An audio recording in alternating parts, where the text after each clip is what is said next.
So we'll begin the semester with a unit on fluid mechanics. There's really no new physics here.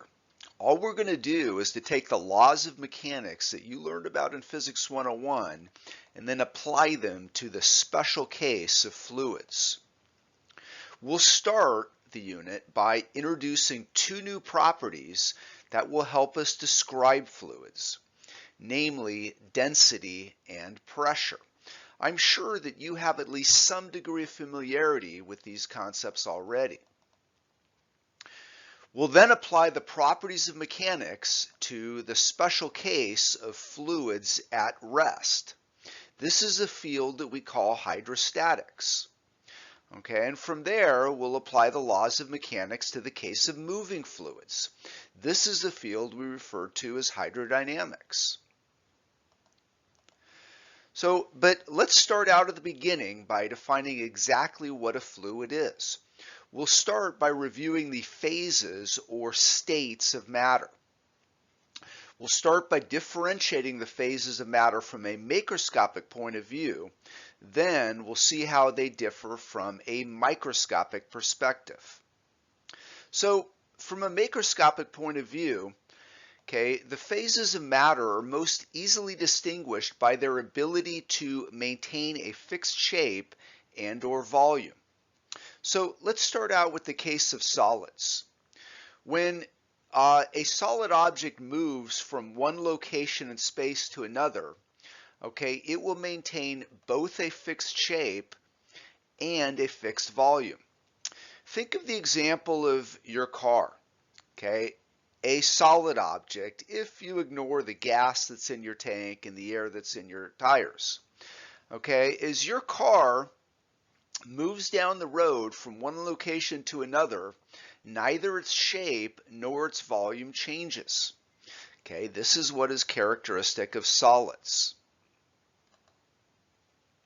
So let's turn our attention now to the case of liquids. Liquids, on the other hand, like solids, they will maintain a fixed volume, but they do not maintain a fixed shape. Let's look at an example that clearly illustrates this. Consider the example of spilled milk. When the milk exists inside of the carton, it takes on the shape of its container. It takes on the shape of the carton. But when the milk is spilled, you can see that its volume doesn't change because liquids are very incompressible, but its shape most certainly does. We can see the case of spilled milk illustrated here in Bessie the cow. Notice that when the milk is inside of her udders, it takes on a certain shape. But when that milk spills out onto the ground, forming a puddle of milk, the shape changes drastically. But in both cases, we can say that the volume of the milk, whether inside the carton, the udder, or on the ground, the volume will be the same.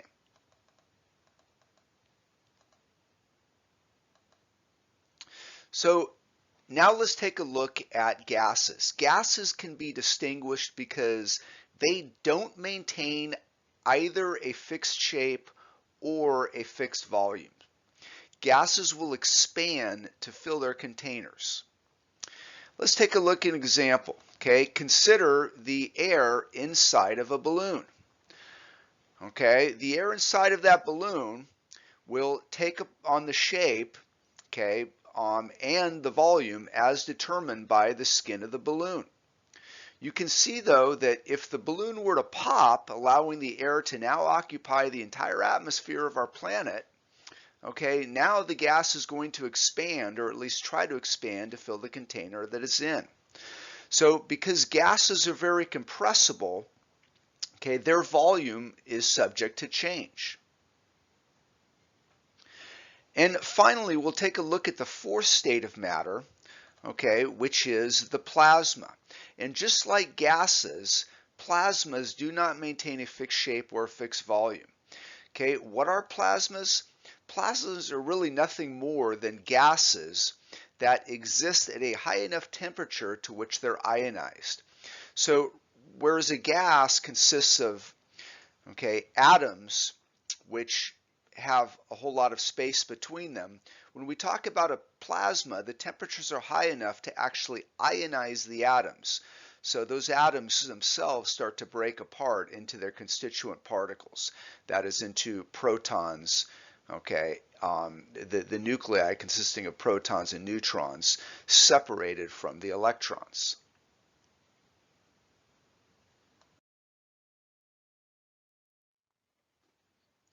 So how do the states of matter differ from one another from a microscopic perspective? So if we could shrink down to the level of individual particles, whether atoms, ions, or molecules, how are solids different from liquids, different from gases? We can most easily distinguish the states of matter by considering the following properties. That is, the space between individual particles. Is there a lot of space or a little space? The strength or magnitude of the attractive forces between the particles, and the way in which the particles themselves move. When we talk about the motion of particles, we're talking about not only are they moving fast or slow, but what type of motional freedom do they have? Can these particles, can they vibrate? Can they rotate? Can they translate? So let's start by taking a look at the case of solids. We would say that on average, solid particles are quite close together. The particle spacing is small. This would suggest, when we take a look at the electrostatic or Coulomb force, that the attractive force between two solid particles is quite large. That strong attractive force keeps them pretty close together. When we talk about the motion of solid particles are moving quite slowly, at least in comparison to liquids or gases. And when we look at the motional freedom of these particles can vibrate about relatively fixed positions in 3 dimensions, but these particles don't ever travel great distance. They can't actually leave each other, nor can they actually start to rotate around each other. When it comes to liquids, liquids represent somewhat of an intermediate state. Compared to solids, there's a little bit more space between particles. The attractive forces are not quite so strong, and because there's a little more space and the attractive force is not quite so strong, this means that the particles can move a little bit faster, and the particles can start to move a little bit away from each other, enough to actually rotate around each other. It's this rotational freedom that gives liquids this characteristic ability to flow. And finally, when we look at gases, we would say that on average the spacing between gas particles is quite large, which suggests that the attractive forces between gas particles is very, very small. This means that gases, on average, the particles are moving quite fast in comparison to solids and liquids, and that these particles have much more motional freedom. They can vibrate, they can rotate, and unlike in the case of liquids or solids, gas particles can actually translate, which means that they can leave each other for good. They can completely move away from each other. This means that gases can move from one side of the container to the other. And as we see, gases have this ability to expand to fill their containers. You see here in the case of liquids that because the particles can't actually leave each other, they maintain a fixed volume. And this is why we say liquids are fairly incompressible, just like in the case of solids. All right, so now that we've talked about the various states of matter and the way in which we can distinguish between them, we're now in a position to formally define what we mean by a fluid. So fluids are most often defined as follows. We would say that a fluid is any substance that does not maintain a fixed shape and has the ability to flow. So based on what we said in the previous slides, okay, which are the states of matter that fit this criteria? Okay, that do not maintain a fixed shape and have the ability to flow. If you go back and look at the matrix on the previous slide, you will see that, okay, states of matter that fit this criteria would be liquids, gases, and plasmas. So you see that most of the universe is in a fluid state. Most of the universe is in a plasma state, okay, followed by a gaseous state. One thing to point out here, if you ever go to the doctor running a fever and the doctor were to tell you, oh yeah, make sure to drink lots of fluids. Of course, that word is used very generally, but what the doctor really means is to drink lots of liquids, okay, a particular, okay, subclass in the fluid category. The doctor probably doesn't mean that swallowing a lot of air is going to help cure your cold.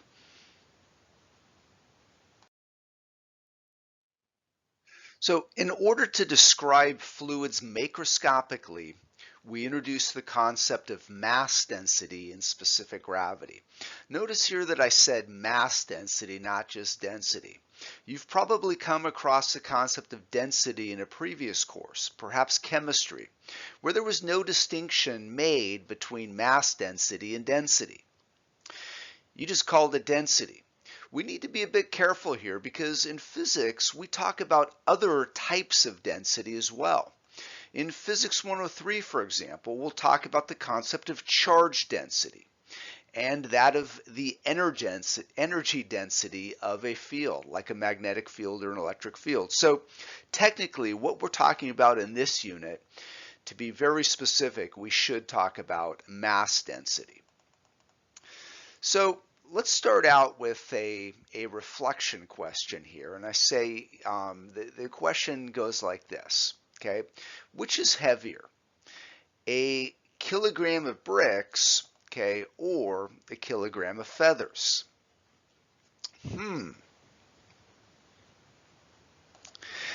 Let's see here. Now, if we take a look at this animation, it looks, okay, like it's kind of questionable. But this animation is kind of intended to confuse you a bit because you see that the same volume of bricks and feathers clearly will not have the same weight. You don't really need to take a physics course to know that while a kilogram is a kilogram is a kilogram, okay, so that 1 kilogram of bricks will have the same weight as 1 kilogram of anything, like feathers, that a kilogram of bricks will be less than a single brick, perhaps, okay? 1 kilogram of bricks is probably going to be about half a brick. While a kilogram of feathers, okay, that would be a pretty big pillow. Okay, so clearly, while the mass is the same for each, the volumes we're talking about are very different. So perhaps a better, more accurate illustration of this phenomenon would be something like this. Okay, in this picture you can see a truer version, okay, of the answer. Okay, that since we're talking about the mass being the same, okay, you can clearly see here that the volumes are very different, right? To get a kilogram of bricks, you don't need much volume, but to get a kilogram of feathers, you need, okay, quite a big volume of feathers. So, what I'm trying to illustrate with this thought experiment here is that while a kilogram is a kilogram is a kilogram, the densities of these two materials are very different, okay? That bricks are far more dense, okay, than feathers. So when we define this concept of density, okay, we're talking about this ratio of mass to volume.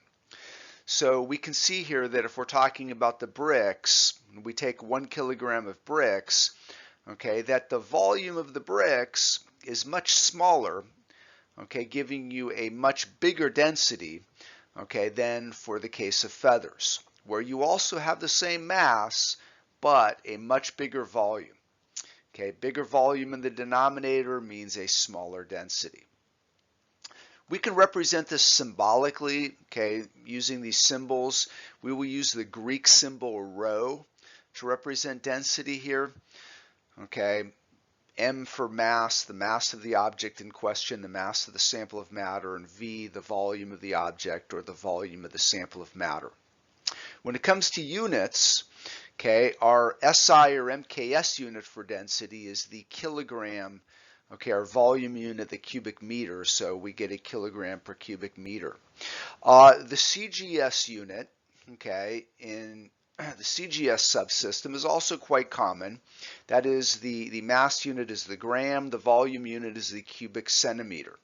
Now, when we talk about liquid volume units, and one of the reasons why the metric system is so great is because your liquid volume units, okay, convert exactly to your spatial dimension volume units. In other words, a cubic centimeter, okay, that is a dimensional volume.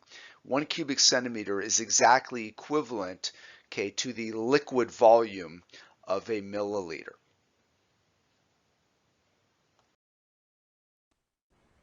So we've seen from the definition of density that there are two factors that affect the density of matter.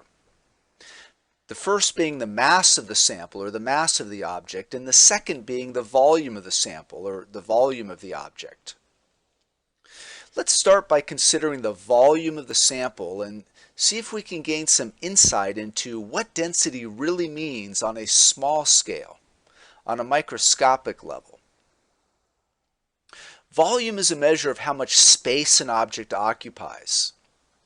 Let's consider a sample of matter, a metal like aluminum perhaps, consisting of one type of atom, like the block you see on the screen in front of you. We'll start by considering that sample of aluminum in a low density state. Let's look through our magic electron tunneling microscope so that we can see the individual atoms in the sample. What do they look like? Well, as you can see for yourself, the aluminum atoms look pretty happy. They've got plenty of room to move around, lots of space between them. On average, the particles, in this case atoms, are fairly far apart, so they occupy a large volume. In this sample of matter, this is characterized by a low density state where the particles on average are quite far apart.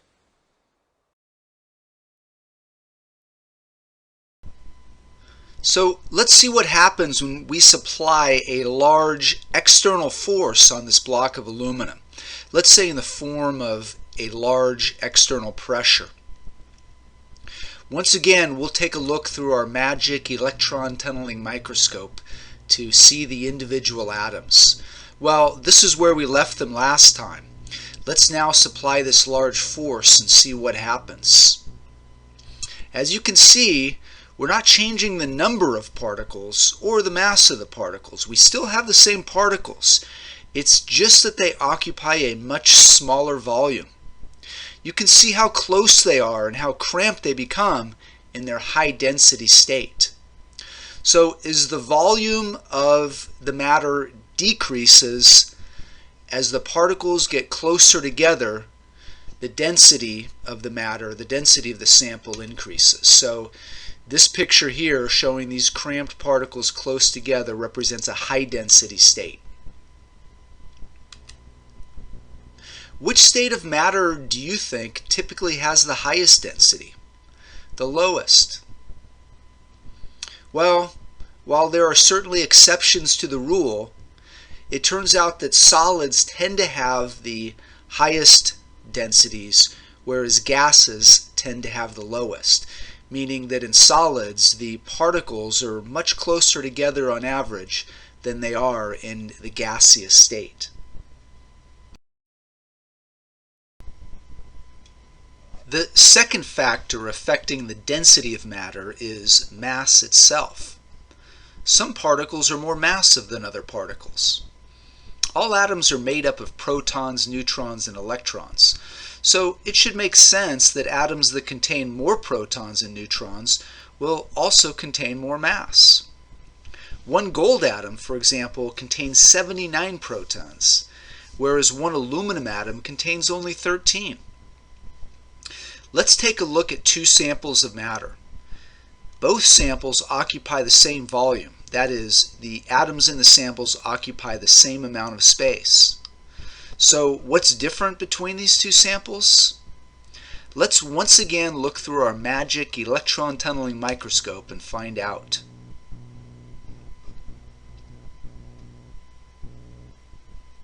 Notice that both samples of matter contain the same number of atoms, but look at the atoms in the high-density sample on the left.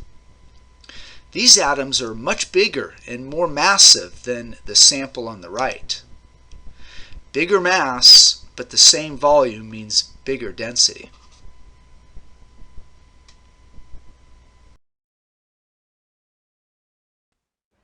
And lastly, we'll take a look at density as an example of an intensive property of matter. That is, a property of matter that does not depend on the size of the sample in question. We'll explore this concept by way of example, where we'll determine finger monster density, and in the process discover why density is such a useful concept in science. So take a second to check out the following video clip where this example is explained.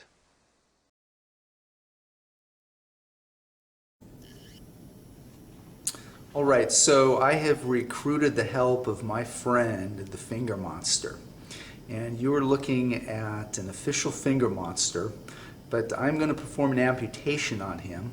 I am going to slice off one of his arms here and ask you this question. How does the density of the finger monster arm compare to the density of the finger monster carcass?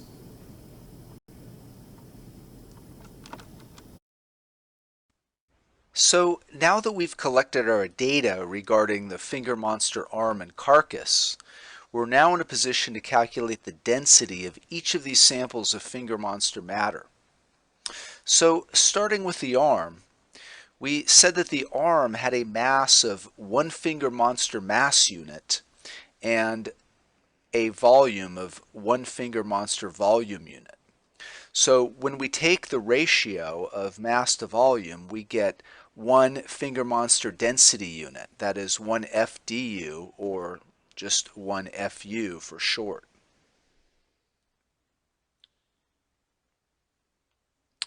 Let's now calculate the density of the rest of the finger monster body, what's left of it.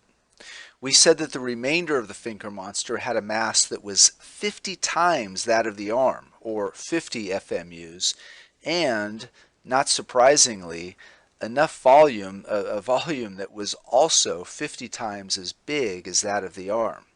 So once again, when we take this ratio of mass to volume, we discover that we end up with exactly the same density. That is a density of 1 finger monster density unit.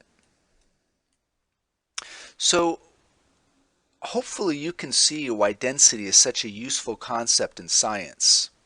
Density and intensive properties in general allow you to identify substances, since any pure substance will have a definite value for density at a given temperature and pressure, regardless of the sample size in question.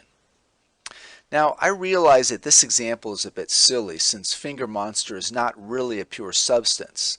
But assuming it is, then if you were to find an unknown substance and determine its density by taking the ratio of its mass to volume, and you were to discover that it had a density of 1 FDU, then, so long as it was a pure substance, you would be led to the conclusion that it was composed of finger monster. In other words, any pure substance has a set or given value for density at a given temperature and pressure, regardless of how big that sample might be. This makes density a very useful property in identifying unknown substances. So let's look at an example where we determine the density of a substance, an example that's a bit more quantitative in nature. So in this example, we're told that stars that are roughly 4 times the mass of our sun will most likely become black holes at the end of their lifetimes, as the star collapses under its own weight into a superdense sphere. To give you an idea of the density of a black hole, let's consider a celestial body more familiar to us. How about Mother Earth? Earth has a mass of about 6 times 10 to the 24th kilograms. Now, if the Earth were to shrink in size to form an object having a density that would be equivalent to that of a black hole, well, how big would it be? Well, it turns out it would be approximately the diameter of a penny. So imagine taking all the mass of our Earth and collapsing it, condensing it into a super dense sphere the size of a penny. Now we're talking about getting the matter in our Earth, that is the atoms, to be so close together we've virtually removed all the space, and we're now talking about this very super dense object that would have the properties of a black hole. Now, I wouldn't worry about losing any sleep at night because our Earth would never become a black hole. Okay, it's the size it will remain. It doesn't have enough mass to do that, but some very massive stars do. So, given the fact that a penny has an approximate diameter of about 2 centimeters, we can start by calculating the volume of a spherical object that has the diameter of a penny. So we're going to assume a spherical mass distribution and then calculate the volume. Now, the volume of a sphere is given by this formula, 4/3 pi r cubed, r representing the radius of the sphere. So let's see, if the diameter is 2 centimeters and the radius is 1 centimeter, that's convenient. And when we convert this to the SI unit of meters, it's about 1/100th of a meter. So we plug in the numbers, do the number crunching, and it turns out we come up with a number of about 4.2 times 10 to the minus 6 cubic meters. So in terms of this unit of a cubic meter, it's quite a small number. So we're now ready to calculate the density of the black hole. The density, remember, is simply the ratio of mass to volume. So we take the mass of the Earth, which is about 6 times 10 to the 24th kilograms, divide by the volume that we just calculated, and it turns out we come up with this very, very massive number, this very large number of 1.4 times 10 to the 30th kilograms per cubic meter. So just to give you an idea, substances that you might consider dense, like gold or lead, well, are many, many orders of magnitude smaller than that. Gold has a density of about 19,000 kilograms per cubic meter, and lead about 12,000 kilograms per cubic meter.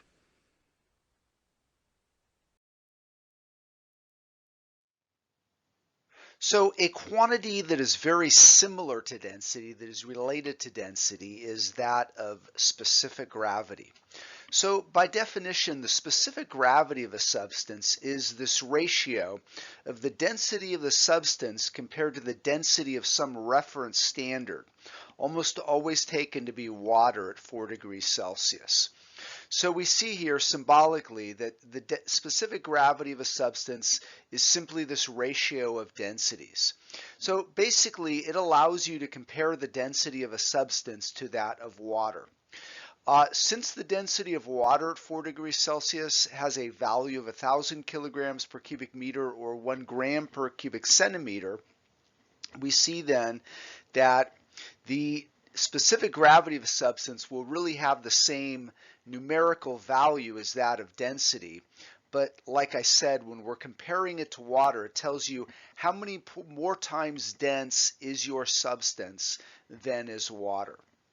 So we see here also that specific gravity, since we're taking a ratio of two densities, it becomes unitless. The units cancel out. It's what we call a dimensionless quantity. since it has no dimensions or units. So very quickly we'll take a look at an example. We're asked to use a table of densities to determine the specific gravity of a lead sinker, okay, used on the end of a fishing pole. So you've probably seen these before. It probably doesn't look like this animated GIF you see here. It probably looks more like this. You attach the lead sinker to the end of your fishing line so you can, weight down your fish hook and bait. So here, if we want to calculate the specific gravity here of lead, we will use a table of densities, and we see that lead has a density of 11,300 kilograms per cubic meter from our table of densities. We compare that to the density of water in the same unit system of 1,000 kilograms per cubic meter, and we come up with this number 11.3. Notice that it's unitless, but it allows us to make a comparison. So we can think of this as saying that lead is 11.3 times as dense as water. And the last topic we'll address here related to density is that of floating. Specifically, we'll ask the question, when is it that one substance will float in or on another substance?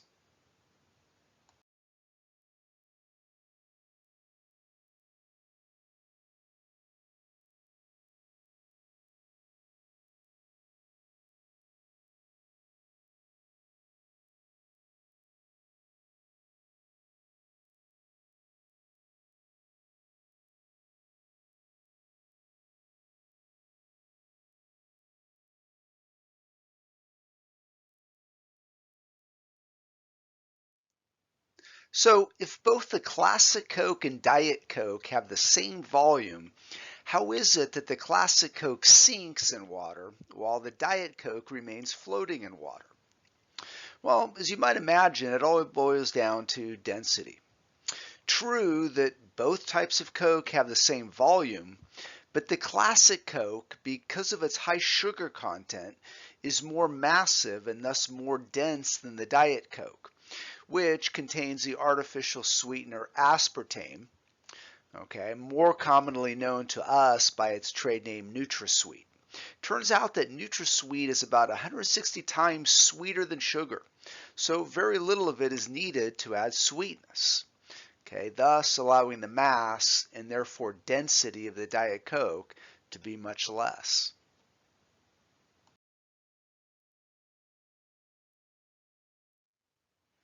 So when it comes to answering the question of whether a substance will float in or on another substance, it all boils down to density. We can state the rule in what I'll call the law of floaters, that substance A will float in or on substance B when the density of substance A is less than the density of substance B. To understand why this is the case or where the law comes from, we need to know something about Archimedes' principle, okay, which we'll get to in the next lesson. So let's take a look at a few examples here. In the example, you see a graduated cylinder, I should say just a cylinder, is filled with various substances. Okay, and you can see that they're really arranged by density. The most dense substances exist on the bottom of the cylinder, okay, with the least dense substances existing on the top. The most dense substance on the bottom, okay, is mercury, which is a liquid at room temperature. Whereas the soda cap you see near the top is a solid object, okay, but is far less dense. While it's true that solids tend to be more dense than liquids because their particles are typically closer together, this is not always the case. Okay, you can see here that honey with its high sugar content is far more dense than milk, okay, with its high fat content. Okay, so and lastly, we'll take a look at a conceptual example to see how is it that submarines work. Okay, well, when floating, the submarine behaves as a ship such that its overall density is less than the density of the water. Okay, but when a submarine wants to dive, Okay, the holding tanks are flooded with water, and the density of the submarine exceeds that of the water, okay, that it's in, the seawater. Okay, when its overall density is greater than that of seawater, it starts to sink. With fine control over density, the submarine can travel at a given depth by altering the amount of water it has in its holding tanks. Believe it or not, this is really, if you look at the top right portion of the screen, okay, crocodiles use the same mechanism, okay, by which to be able to hide from their prey. Okay, the crocodile can increase its overall density by swallowing stones, okay, so that it can sink lower in the water.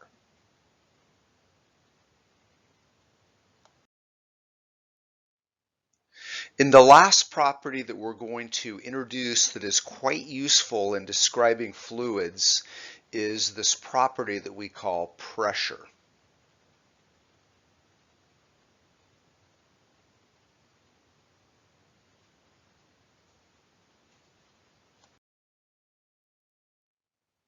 So we will start out with the most general fundamental definition of pressure. What we'll find out later on is that when we apply this concept to the special case of fluids, that we can end up with some other formulas, okay, that are quite specific. For example, to the case of a liquid at rest, or to the case of a moving fluid. But what we're going to talk about right here is the most general definition for pressure, and this applies to the pressure for solid objects, for liquids, for gases. This is the most basic fundamental definition of pressure. So the pressure on a finite surface is defined as follows. P, okay, is equal to what I'll say F perpendicular divided by A, where P is the pressure that an object exerts on a finite surface. Now this object, it could be a solid, it could be a liquid, it could be a gas. A is the symbol we use for the contact area between this object and the surface. And once again, I want to stress that this object is, we're being very general here, it could be anything. It could be a solid object, okay? It could be a liquid, it could be a gas. And F perpendicular, this is the perpendicular component of the force that the object exerts on a surface, on the surface. So let's take a look at an example here. Okay, let's suppose that you are exerting some sort of force on a wall, and we want to find ask the question, what is the pressure that you exert on the wall? So in this case here, we see that you are an object, okay, and you exert some sort of force that has a specific magnitude and direction, okay, that force is exerted on the wall. So if we want to calculate the pressure that you exert on the wall, then we can only count the perpendicular component of this force. That is the component of the force that is perpendicular to the surface, in this case the wall.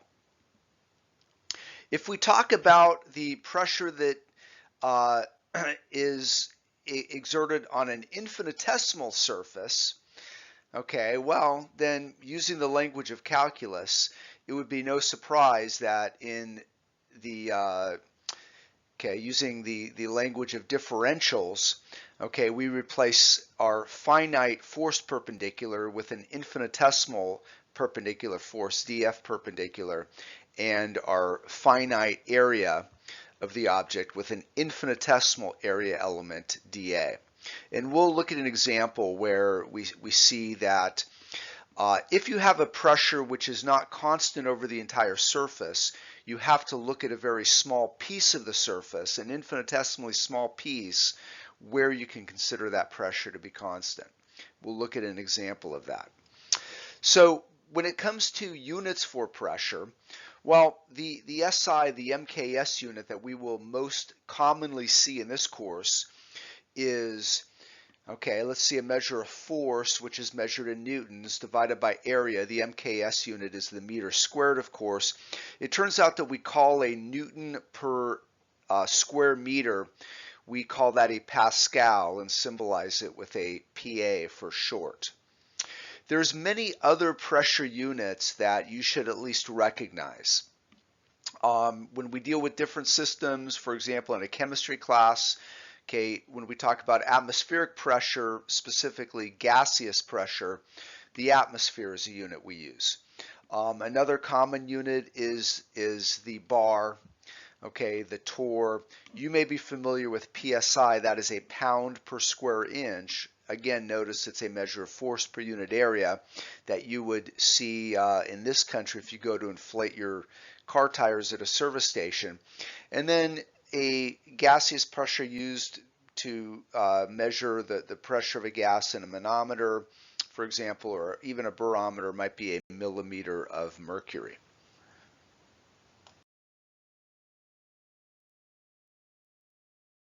Now, let's take a look at another example to make this idea a little more concrete.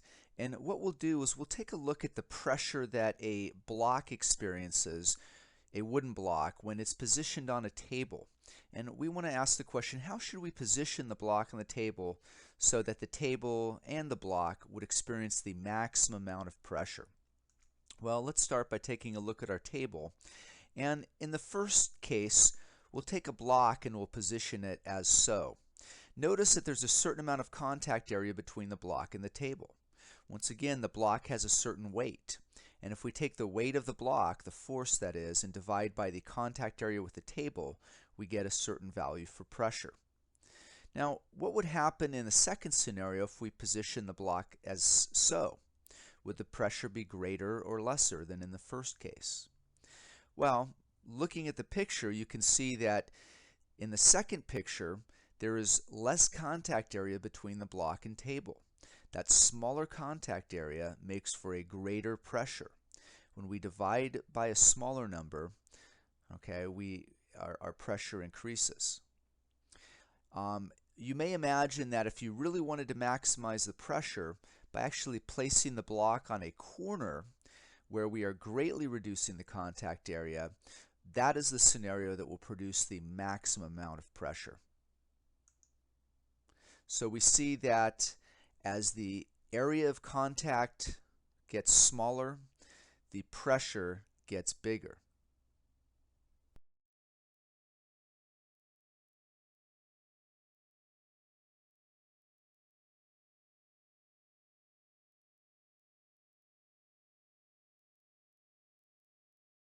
Let's take a look at one last example, but in this case a quantitative example where we actually plug in some numbers and come up with some numerical values for pressure. This example is what I call the high-heeled shoe versus the car. And we'll ask the following question. Which scenario would you prefer?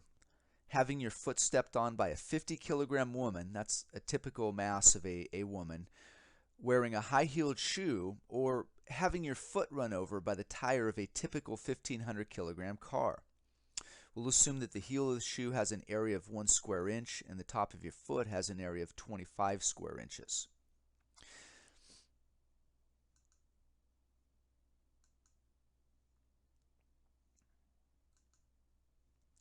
So let's start by calculating pressure. Starting with the car. Well, pressure is the ratio of force per area. If the car has a mass of 1,500 kilograms, we'll divide that by 4 because we'll assume that the mass and weight of the car is supported by 4 tires, so any single tire would have a force only about a quarter of the total force of the car. And then, of course, we'll multiply our mass by 10 meters per second squared, the acceleration of gravity, to turn our mass into a force or weight. We'll divide through by the area.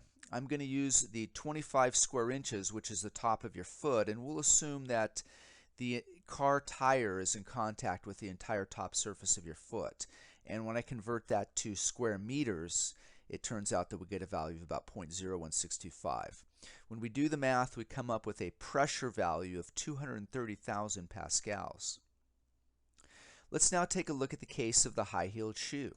Once again, calculating the ratio of force per unit area. We have a 50-kilogram woman, and she has a weight of 50 kilograms times 10 meters per second squared. we'll assume that her entire weight at one point while she's walking exists on the one heel of her shoe. We'll divide by the area of that heel, which when converted to square meters is 0.00065 square meters. That's equal to a square inch. And we do the math, we get a pressure value of 775,000 pascals.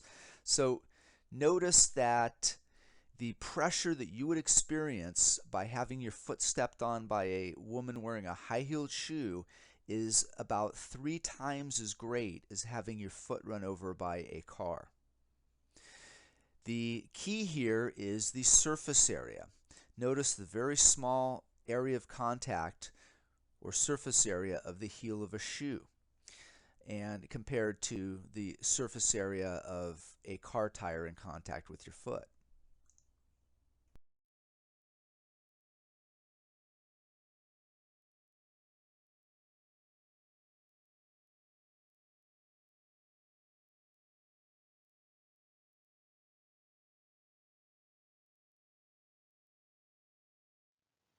So many of you may remember me demonstrating this for you in a previous course when we discussed the impulse momentum theorem.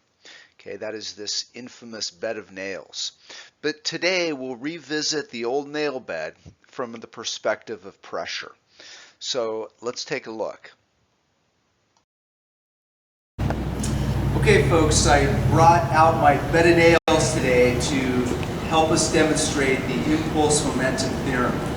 Now you notice here in this nail bed, there's probably about 1,000 nails on this nail bed, and any good scientist is always very skeptical. The question might come to mind, are these nails really sharp? Okay, well I'm going to show you with this apple here that this is an honest to goodness bed of nails. Okay, those nails are quite sharp, as you can tell by what they did to my apple over here. So what I'm going to do is I'm going to lay on this bed of nails and hand pick a student here. Let's see. Oh, Devin, what are you getting in the class right now? I think I have a D. Just kidding, I have an A. Devin has an A, and you want to keep an A, don't you? Well, come on out here. I'm going to have you help me demonstrate this. I'm going to lay on this bed of nails, and Devin is going to put a board on top of me. Oh, I think I'm going to need some safety glasses over there as well. Always want to practice good safety in science here. Thank you very much. Devin's going to position the cement block on our nail bed here. And we're going to allow him to hit me with a sledgehammer to try to crush that cement block. So Devin, whenever you're ready, go ahead.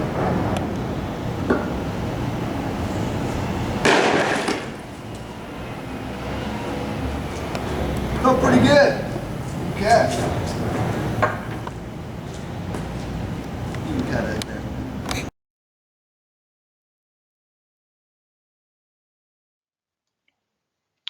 All right, so let's ask the question, how much pressure does your physics professor experience while laying on that very comfortable bed of nails? Hey, not that bed, this bed. So when we think about it, we're talking about the pressure on a finite surface. And when we think about the force involved, well, the fact that there's gravity and that I have weight, gravity is pulling me down onto the tips of all those nails, and the nails are providing an upward or normal force on me. So we're going to need to start by actually calculating my weight. Okay, that is the force, okay, that is going to be creating the pressure that my body will experience. So on a good day, I have a mass of about 73 kilograms. Multiply that by the acceleration of gravity. My weight is about 715 newtons. It is the combination of all those nails providing an upward force on me that is causing the pressure I experience. If you look at a single nail head, and you can imagine when that nail is digging into my back, it's leaving a little hole. It's indenting my back a little bit. And if you were to look at the shape of that hole, you'd find out that you could approximate it as a circle. So if we want to find the area of, okay, that little circle, that little indentation due to a single nail, we need to know the radius of the nail. I'm estimating that as about 1/2 millimeter. Okay, so when we convert it to meters, it's a very small number. So we can figure out the area of a single nail tip to be about 8 times 10 to the minus 7th meters squared. We can then multiply this by the total number of nails on the bed to find the total area of that nail bed. And we can do this simply, rather than counting every single nail in the bed, we can multiply the number of nails in a row by the number in a column. I did this. There's 22 nails in a row and 73 in a column for about 1,600 nails on the bed. Now you'll notice that not every nail on the bed is in contact with my body.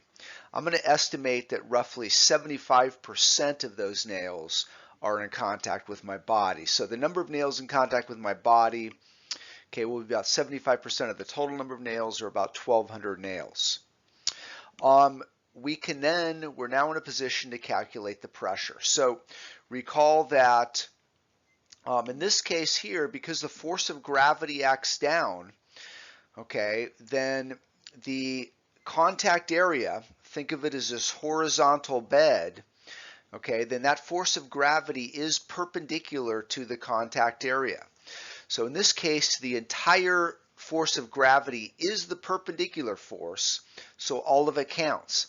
If that bed were on some sort of hill or incline, in that case, then only a component of the downward force of gravity would be creating the pressure that I would experience. But in this case here, all of it is. So when we do the number crunching here, and sorry, here the total contact area, when we multiply the area of a single nail times the total number of nails in contact with my body, turns out to be this. Okay, so we can now figure out what the total pressure is due to, okay, all of the nails, and we take my weight, divide it by that number, we get a pressure of about 7.5 times 10 to the 5th pascals. Just to give you an order of magnitude estimate, an idea for how big this is, we'll find out in the next lesson when we talk about atmospheric pressure that on a typical day, normal atmospheric pressure is about 10 to the 5th pascals. So we're saying that my body is going to experience a pressure of about 7.5 times, okay, that of atmospheric pressure.